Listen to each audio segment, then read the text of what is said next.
కేటాయించినందుకు. సో మొత్తానికి స్పందన ఒకటైతే క్లారిటీ, కేసీఆర్ గవర్నర్ ప్రసంగం, బడ్జెట్ స్పీచ్ ఇటువంటి వాటికి అటెండ్ అవుతారు. ఏప్రిల్ 27 వరకు వరంగల్ సభ వరకు నోరు విప్పరు. ఏప్రిల్ 27న వరంగల్లో ఏం మాట్లాడతారని అందరూ యావత్ తెలంగాణ ప్రజానికి వెయిట్ చేయాలి. ముందే ఇప్పుడు కనీసం ట్రైలర్ కూడా వదలరు. వస్తే గనక మీడియా పాయింట్ లో వెళ్లి ఒక 2 నిమిషాలు మాట్లాడారు. కేసీఆర్ రావాలని రేవంత్ సహా కాంగ్రెస్ నేతలు అయితే సవాల్ విసురుతున్నారు కదా.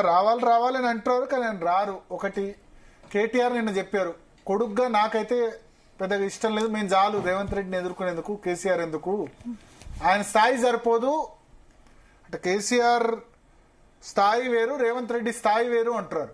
కానీ ఒకటి ప్రజాస్వామ్యంలో ఇప్పుడు ప్రజలు డిసైడ్ చేశారు. నువ్వు ఎవరు చెప్పినా అంగీకరించినా అంగీకరించకున్నా రేవంత్ రెడ్డి ముఖ్యమంత్రి, తెలంగాణ ముఖ్యమంత్రి. ఆయన నాయకత్వంలోనే కదా కాంగ్రెస్ పార్టీ ఎలక్షన్స్ కు వెళ్ళింది. ఆయన పిసిసి అధ్యక్షుడిగా ఉన్నప్పుడు వెళ్ళింది కదా. సో మళ్ళీ నేను చెప్తున్నాను, అండర్లైన్ దిస్ వర్డ్, ఎవరు అంగీకరించినా అంగీకరించకున్నా రేవంత్ రెడ్డి తెలంగాణ ముఖ్యమంత్రి. కొద్దిమంది చెప్తున్నారు తెలంగాణ ముఖ్యమంత్రి పేరు మర్చిపోతున్నారని చెప్పి, అదని చెప్పి, ఇదని చెప్పి చాలా జరుగుతూ ఉంటాయి. ఇప్పుడు రాహుల్ గాంధీ బదులు రాజీవ్ గాంధీ అని అంటారు చాలా మంది. అంత మాత్రం నేను ముఖ్యమంత్రి కాకుండా పోతారా?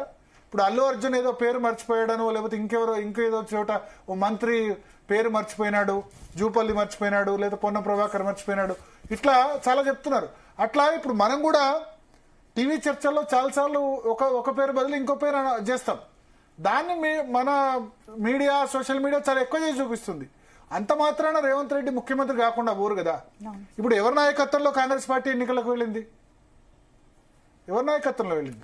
రేవంత్ రెడ్డి నాయకత్వం కదా. రేవంత్ రెడ్డి 3 సంవత్సరాలుగా పిసిసి అధ్యక్షుడిగా ఉండి కాంగ్రెస్ పార్టీని విజయపథంలోకి నడపబట్టే కదా. సో ముఖ్యమంత్రి స్థాయిని ముఖ్యమంత్రి ముఖ్యమంత్రి కదా.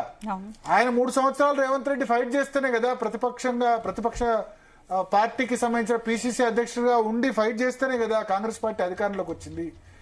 ఆయన కొన్ని చోట్ల పాదయాత్ర చేశారు కదా, ఆయన కంట్రిబ్యూషన్ ఉంది కదా. బట్టి విక్రమార్క పాదయాత్ర ఆదిలాబాద్ నుంచి ఇక్కడ వరకు చేశారు. రేవంత్ రెడ్డి కూడా పాదయాత్ర చేశారు జిల్లాల వారిగా. ఆయన నేతృత్వంలోనే కదా ఎన్నికలకు వెళ్ళింది. కేసీఆర్ ను వద్దనుకునే కదా రేవంత్ రెడ్డిని సీఎంగా కూర్చోబెట్టింది. సరే, ఇప్పుడు మళ్ళీ రేవంత్ రెడ్డి సక్సెస్ అవుతారా లేదా అన్నది వేరే మాట. బట్ రేవంత్ రెడ్డి స్థాయి సరిపోదు అన్నది కరెక్ట్ కాదు. Is Telangana chief minister, second Telangana chief minister. KCR తర్వాత రేవంత్ రెడ్డి నిస్సందేహంగా రెండవ తెలంగాణ రాష్ట్రానికి రెండవ ముఖ్యమంత్రి అంటే రేవంత్ రెడ్డి అనే చెప్పాలి కదా. సో స్థాయి సరిపోదు అన్నది అది కరెక్ట్ కాదు. మరోవైపు భరత్ ఎస్సీ వర్గీకరణ